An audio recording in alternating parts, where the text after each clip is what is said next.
বাংলাদেশ ভারত সীমান্তে প্রতি বছর হাজারো অসহায় কৃষক ছোট বাচ্চাদের বিএসএফ এর গুলিতে হত্যা হতে হচ্ছে। তার কারণ কি জানেন?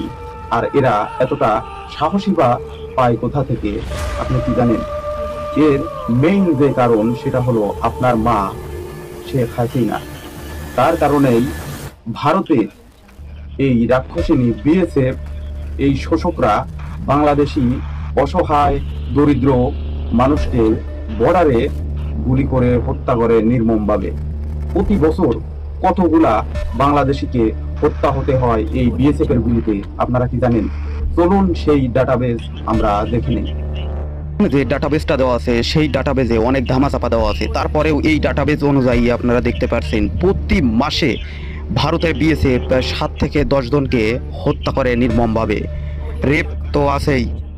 শেখ হাসিনার স্বামীর দেশ ভারত, সেই ভারতে বাংলাদেশের এমপি আনোয়ার গিয়ে নিখোঁজ হওয়ার কিছুদিন পরেই জানি হয় যে তাকে খুন করা হয়েছে। তবে তার খুন এতটাই নির্মমভাবে করা হয় যে গা থেকে চামড়া আলাদা করে তার গায়ের গোস্ত টুকরো টুকরো গরুর গোস্তের মতো পিস করে প্যাকেটে করে বিভিন্ন জায়গায় ফেলে দেওয়া হয়। আপনারা, এটা তো বাংলাদেশের এমপি মারা যাওয়ার ঘটনা। তারপরেও বাংলাদেশের কিছু আওয়ামী লীগের কুত্তা আছে যারা বলতেছে এখানে কোনো ভারতীয় নাগরিক জড়িত নাই। ভারতের কেউ এখানে জড়িত হয় নাই। যদি ভারতীয় নাগরিক জড়িতই না থাকে, বাংলাদেশ থেকে গিয়ে এত বড় একটা পরিকল্পনা করা অস্বাভাবিক। শুধু অস্বাভাবিকই নয়, অসম্ভব বটে। সংসদ সদস্য আনোয়ারুল আজিম হত্যার ঘটনায় গ্রেপ্তার 3 আসামির 8 দিনের রিমান্ড মঞ্জুর করেছে ঢাকার নিম্ন আদালত। এদিকে আজিম হত্যার সঙ্গে জড়িত মুম্বাইয়ের অবৈধ অভিবাসী কসাই জিহাদ হাওলাদারকে 12 দিনের রিমান্ড মঞ্জুর করেছে কলকাতার বারাসাত আদালত। আপনারা দেখে থাকবেন, যদি ভারতের কোনো সাধারণ নাগরিক অথবা যদি কোনো পাগলও বাংলাদেশে এসে গুম কিংবা হারায়া দেয়, হত্যা তো বাদই দিলাম, কতটা চাপ পড়বে বাংলাদেশের এমপি মন্ত্রী মিনিস্টারের উপর। আর এখানে তো বাংলাদেশের একটা এমপিকেই এতটা নির্মমভাবে হত্যা করছে যা বলার বাহিরে। তবে স্বামীর দেশ বলে শেখ হাসিনা নিশ্চুপ। এখানে আপনি মারা যান অথবা আপনার মেয়েকে ঘর থেকে নিয়ে গিয়ে বিএসএফ দর্শন করে, শেখ হাসিনার কোনো দায় আসে না। বিএসএফ এর হাতে আটক হন।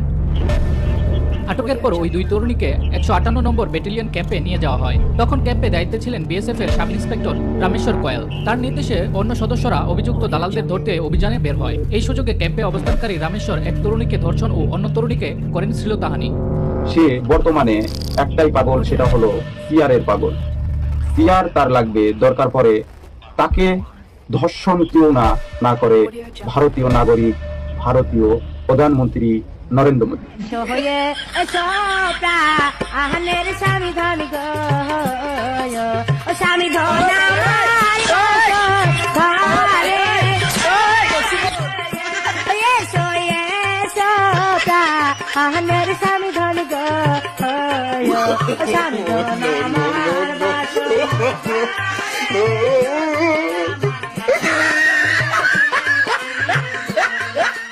স্বামী বউকে শাসন করবে, এটা স্বাভাবিক। শেখ হাসিনা যদি মনে করে নরেন্দ্র মোদী তার স্বামী, সেটা কোনো অপরাধ নয়। নরেন্দ্র মোদী যদি শেখ হাসিনাকে শাসন করতে চায়, শোষণ করতে চায়, সেটা একান্তই তাদের বিষয়। যদি কোনো বউ আর স্বামীর ঝগড়ার মাঝে প্রতিবেশীর যদি অসুবিধা হয়, সেটা নিশ্চয়ই স্বাভাবিক নয়। এখন তারা দুইজনের যদি কোনো একটা সমস্যা হতো, সেটা অস্বাভাবিকের কিছু নয়। এখন তাদের জন্য যদি সাধারণ নাগরিক সাধারণ অত্যাচার সহ্য করতে হয়, সেটা নিশ্চয়ই স্বাভাবিক কোনো কিছু নয়। বর্তমানে আপনারা দেখে থাকবেন, রাশিয়া কিংবা উত্তর কোরিয়ার মতো দেশে গণতন্ত্র বলে কিছু নাই। তার কারণ কি? তাদের জনগণ আঙ্গুল উঠাতে, হাত উঠাতে, শক্ত হতে অনেক দেরি করে ফেলেছে। যার কারণে বর্তমানে তাদের দেশে সরকারের বিরুদ্ধে কেউ কোনো কথা বলতে সাহস পায় না। বাংলাদেশেও এরকম পথেই চলতেছে বর্তমানে। বাংলাদেশকে যদি রক্ষা করতে চান, তাহলে আপনার একত্রিত হন, আপনারা ঐক্যবদ্ধ হন। আপনারা যদি দেশকে স্বাধীন করতে চান এই রাক্ষসিনীর হাত থেকে, এই শোষকের হাত থেকে, তাহলে একত্রিত হওয়া অতি জরুরি।